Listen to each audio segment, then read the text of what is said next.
Budget speech یاد آ رہی ہے. نہ اس وقت میں اکانومی کو جانتا تھا اور نہ میں آج جانتا ہوں. ہاں اتنا میں جانتا ہوں کہ جس رب نے ہمیں پیدا کیا اس نے ہمیں نظام زندگی دیا اور زندگی گزارنے کے طریقے بتائے. میں نے 2013 میں بھی یہ بات کی تھی اپنی بجٹ سپیچ میں، اور آج پھر وہ بات انہی اللہ کے 100 ناموں کے نیچے اپنے بھائیوں اور اپنی بہنوں کی موجودگی میں کر رہا ہوں کہ اگر پاکستان کو ہم نے چلانا ہے تو اپنی اصل پہ آپ واپس آنا ہوگا، اپنی بنیاد کی طرف واپس آنا ہوگا. یہ پاکستان کیوں بنا اور کس لیے بنا؟ میں کوشش کروں گا کہ 10-12 منٹ میں اپنی بات میں پوری کر سکوں. میں کسی کا زیادہ ٹائم بھی لینا نہیں چاہتا، اور میرے سے سب زیادہ قابل ہیں اور میرے سے سب زیادہ بہتر مسلمان ہیں.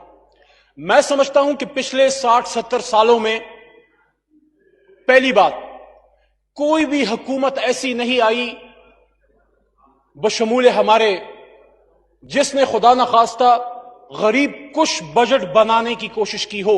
ہر حکومت چاہتی ہے کہ عوام کا بھلا ہو،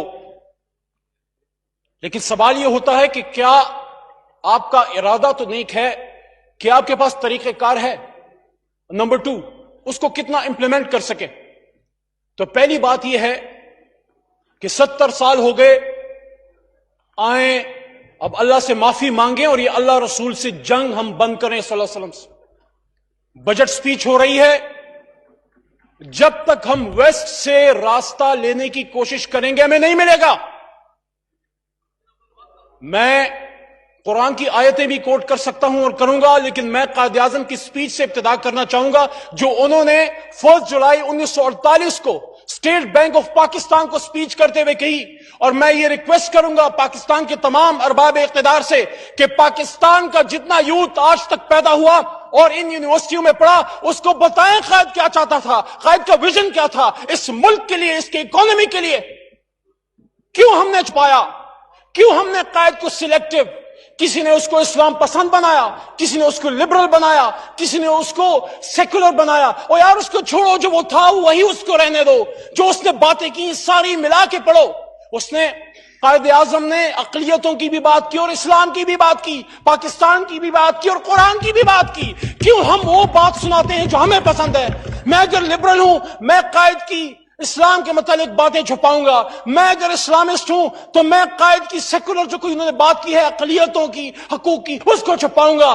کس نے ہمیں حق دیا کہ اس آدمی کا کردار ہم اپنے، یہ ہمارے پاس امانت ہے کہ اپنے بچوں کو پہنچائیں.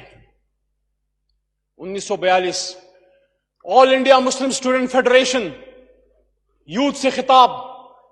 قائد فرماتے ہیں مجھ سے اکثر پوچھا جاتا ہے کہ جس پاکستان کی آپ بات کرتے ہیں اس پاکستان کا طرز حکمرانی کیا ہوگا؟ میں کون ہوتا ہوں اس مسلمانوں کے پاکستان کے طرز حکومت کا فیصلہ کرنے والا؟ یہ فیصلہ 1350 سال پہلے ہو چکا. قرآن ہماری رہنمائی کے لیے تا قیامت موجود رہے گا. کیوں نہیں بتاتے ہم اپنے بچوں کو یہ بات؟ 1948 سبی دربار. قائد اعظم فرماتے ہیں آخری سال ہے، کچھ مہینے بعد قائد اپنی جان اللہ کے سپرد کریں گے. قائد فرماتے ہیں سبی دربار میں It is my firm belief that our true salvation lies in following the golden rules of conduct set for us by the great lawgiver of Islam.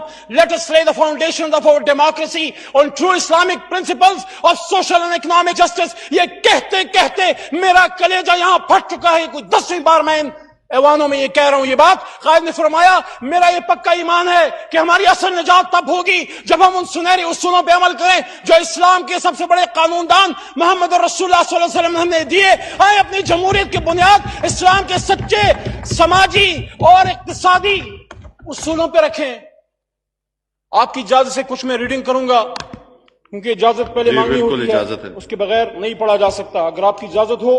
جی بالکل پڑھیں جی. چونکہ بجٹ کا موقع ہے اور میں سمجھتا ہوں اس سے ریلیونٹ تو کوئی بات ہو ہی نہیں سکتی. میں پہلے یہ بات کر چکا ہوں.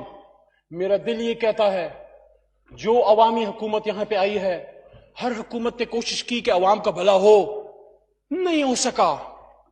کیوں؟ کیونکہ سمت درست نہیں تھی. ہاں میں جانتا ہوں آج سود سے نکلنا اتنی جلدی آسان نہیں ہوگا، لیکن ظلم کو ظلم تو جانیں، غلط کو غلط تو سمجھیں، ارادہ تو کریں، اللہ سے راستہ تو مانگے، پھر اللہ راستہ دے گا۔ اور جب سود سے نکلیں گے، اسلامی بینکاری کی طرف آئیں گے، جب ویسٹ سے منہ موڑ کے مدینہ کی طرف رخ کریں گے، اللہ ہدایت دے گا۔ قائد فرماتے ہیں کہ I shall watch with keenness the work of your research، اور اسٹیٹ بینک کو کہہ رہے ہیں 1 جولائی 1948، I shall watch with keenness the work of your research organization in evolving banking practices compatible with Islamic ideas of social and economic life۔ میں بڑے غور سے state bank کو کہہ رہا ہے قائد، آپ کی ریسرچ کو دیکھوں گا کہ آپ وہ اصول مروج کریں جو اسلام کے معاشی اصولوں کے مطابق ہوں۔ کیا 70 سال میں کسی نے کیا؟ میں نے کیا، آپ نے کیا، کس نے کیا؟ آج اگر میرا لیڈر عمران خان مدینہ کی ریاست کی بات کرتا ہے، میں ان سے ریکویسٹ کروں گا، میں ان کو ذاتی طور پہ بھی کہہ چکا ہوں، کہوں گا، اور پورے ایوان کو میں یہ کہہ رہا ہوں، پہلی بار پاکستان میں مدینہ کی ریاست کی بات چل رہی ہے، آپ کی بھی ہمیں تعاون، خاص کر علماء کرام کی ضرورت ہے۔ پہلی بار کوئی پاکستان کا وزیر اعظم 75 سال میں پہلی بار مدینہ کی ریاست کی بات کر رہا ہے، اس کی ہیلپ کریں، اس کو سجیشنز دیں کہ اس دلدل سے، اس کوگمائر سے ہم کیسے نکلیں۔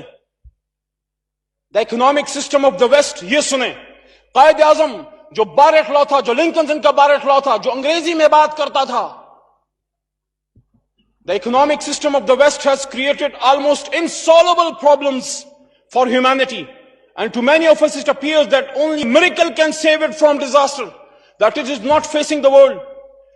It has failed to do justice between man and to eradicate friction from the international field. On the contrary, it was largely responsible for the 2 world wars in the last half century. Ab aage sunein, bahut important. The Western world, in spite of its advantages of mechanization and industrial efficiency, is today in a worse mess than ever before in history.